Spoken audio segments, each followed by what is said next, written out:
नमस्कार, बहुत बहुत स्वागत है आपका। मैं हूं डॉक्टर एल एन वैष्णव और आप देख रहे हैं द मोटियाना न्यूज। आइए डालते हैं सबसे पहले प्रमुख समाचारों पर एक नजर। देश भर में गणेश विसर्जन की धूम, गणपति बप्पा मोरया के जयकारों से गूंज रही हैं गलियां। सरोवरों के तटों के साथ नदियों के तट पर भी गणपति बप्पा के विसर्जन को लेकर उमड़ा जन सैलाब। दमोह कलेक्टर एस कृष्ण चैतन्य ने ली बैठक महिला बाल विकास और साथ में स्वास्थ्य विभाग के अमले को दिए दिशा निर्देश, ली प्रगति की जानकारी। छतरपुर में 13 वर्षीय बालिका के साथ दुष्कर्म के साथ बटियागढ़ के एक विद्यालय में बाबा साहब अम्बेडकर के चित्र को फाड़ने के मामले में सौंपा गया ज्ञापन।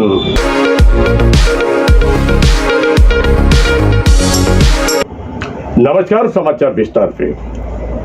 देश भर में गणेश उत्सव के पर्व की धूम के बाद अब गणेश विसर्जन की धूम है। गणेश विसर्जन पूरे देश भर में हो रहा है। भगवान श्री गणेश की आराधना के बाद उनके विग्रहों का विसर्जन किया जा रहा है।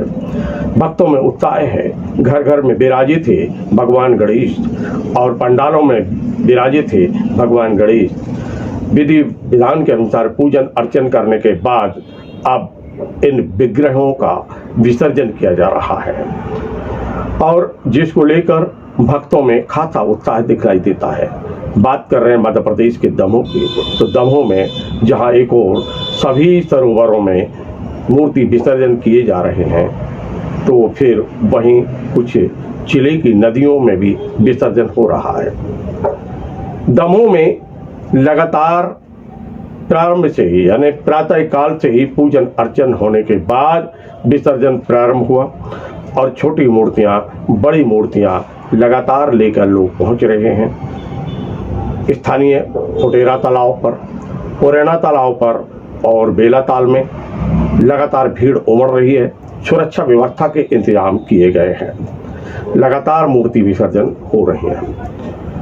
आप देख सकते हैं किस प्रकार स्थानीय फुटेरा तालाब पर और साथ में परंपरा के अनुसार प्रतिवर्ष जिस प्रकार परंपरा होती है, उस परंपरा के अनुसार इस बार भी दमोह में एक चल समारोह निकाला गया। गणेश भगवान की मूर्तियां लेकर निकले भक्त उत्साह में थे, गा रहे थे, बजा रहे थे, नृत्य कर रहे थे और जयकारे लगा रहे थे, गणपति बप्पा मोरया, अगले वर्ष तो जल्दी आप।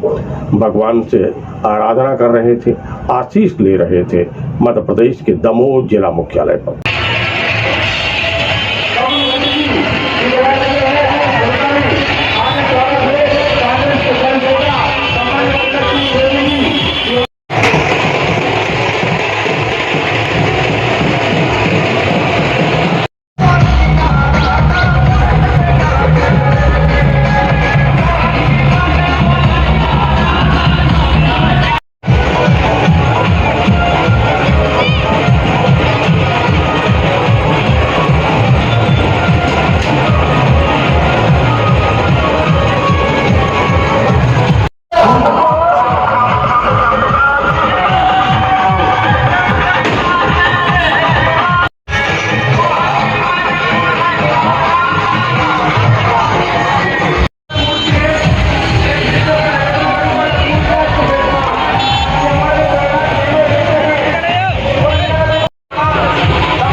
बात करते हैं मध्य प्रदेश के दमोह जिला मुख्यालय पर संयुक्त कलेक्ट्रेट भवन में हुई एक बैठक की। यहाँ दमोह के कलेक्टर एस कृष्ण चैतन्य ने एक आवश्यक बैठक ली, जिसमें महिला बाल विकास और स्वास्थ्य विभाग के अधिकारियों की बैठक में प्रगति की जानकारी ली।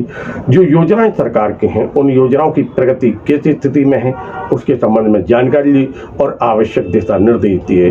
दमोह कलेक्टर एस कृष्ण चैतन्य ने अनेक ऐसे मामले थे जिन मामलों को, उन बिंदुओं को छुआ और छूने के बाद कहा किसी प्रकार की कोताही शासकीय योजनाओं के क्रियान्वयन में लापरवाही बर्दाश्त नहीं होगी, इसलिए जो योजनाएं हैं उनका क्रियान्वयन ठीक तरीके से करें। बात करते हैं हम एक 13 वर्षीय बालिका के साथ दुष्कर्म की। ये बालिका जो है वो छतरपुर की है और छतरपुर में यह दुष्कर्म हुआ है। वहीं दूसरी ओर बटियागढ़ में एक मामला सामने आया था, जहां बाबा साहब अम्बेडकर के चित्र को फाड़ने का मामला था। शासकीय विद्यालय है और इन दोनों मामलों को लेकर दलित एक्शन कमेटी के लोग पहुंचे दमोह के कलेक्ट्रेट भवन, जहां उन्होंने ज्ञापन सौंपते हुए कार्रवाई की मांग की है। इस पूरे ज्ञापन के दौरान अनेक वर्ग के लोग भी सम्मिलित हुए, जिन्होंने जो कार्य हुआ है, जो दुष्कर्म हुआ है, जो मामला है, उस मामले पर कार्रवाई की मांग की है, निंदा की है ऐसे कृत्य की। होनहार वीरवान के होत चीकने पात, इसी कहावत को चरितार्थ किया है उदय पंत ने। उदय पंत ने एक बेहतरीन प्रस्तुति की है नीट की परीक्षा में और दमोह जिले का और अपने कुल का नाम देश में गौरवान्वित किया है। निर्भय पंत एक शासकीय सेवक हैं और उनके पुत्र हैं उदय पंत। बेहतरीन प्रस्तुति के कारण नीट की परीक्षा में जो उनको स्थान मिला तो दमोह का नाम रोशन हुआ और उनके कुल का नाम रोशन हुआ है। और इसी विषय को लेकर लगातार बधाइयाँ मिल रही हैं निर्भय पंत को, उदय पंत को और उदय पंत की माँ को लगातार बधाइयाँ मिल रही हैं। सब प्रसन्न हैं।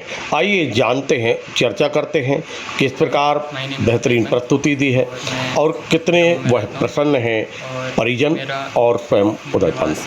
Hello, my name is Uday Pant और मैं दमोह में रहता हूँ और मेरा निवास जो है वो ग्राम डिक्सर पोस्ट मुड़िया का है और नीट 2022 में का रिज़ल्ट कल आया है, जिसमें मेरी मार्क्स जो हैं वो 662 हैं आउट ऑफ 720 और मेरी ऐसी कैटेगरी में जो रैंक है वो 50 है और ऑल इंडिया रैंक 2483 है और मेरे 99 परसेंटाइल भी आए हैं और मैंने प्रिपरेशन सेल्फ स्टडी से की है।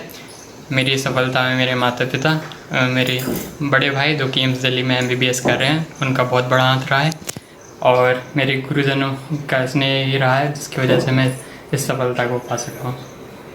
2022 में सिलेक्शन हो गया है और मेरी उदय ने बड़ी लगन के साथ इस नीट के सिलेबस को बड़ी बारीकी से अध्ययन किया था। उसका बड़ा भाई जो राम नरेश है वो एम्स दिल्ली में अध्ययनरत है, MBBS कर रहा है।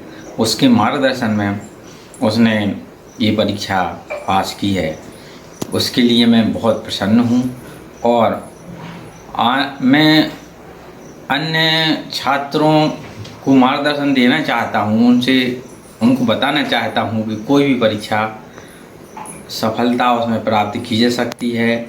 उनको कोटा, दिल्ली या बड़ी बड़ी कोचिंग संस्थानों में जाने की आवश्यकता नहीं है और मैं उनकी माता पिता से कहता हूँ कि ये परीक्षाओं के लिए वो ज़्यादा चिंतित ना हों, बस उनकी बच्चों की कार्यशैली को सुधारें और नियमित अध्ययन के लिए उन्हें प्रेरित करें तो सफलता वो घर बैठे पाई जा सकती है। अपने लाड़ले को दूर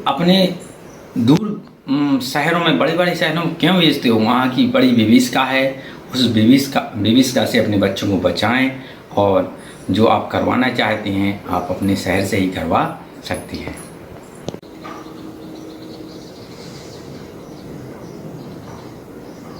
मेरे बेटे उदय पंत का सिलेक्शन नीट में 2022 में हो गया है, इसके लिए मैं बहुत खुश हूँ। मेरा परिवार पूरा सभी खुश है और मैं उसने घर में रहकर ही सेल्फ स्टडी की है और कोई कोचिंग नहीं की है। मैं सभी बच्चों के लिए मोटिवेट करना चाहती हूँ कि सभी बच्चे अच्छे से रहकर घर में पढ़ाई करें और अपने माँ बाप की बात को माने तो अच्छे से निकल सकते हैं।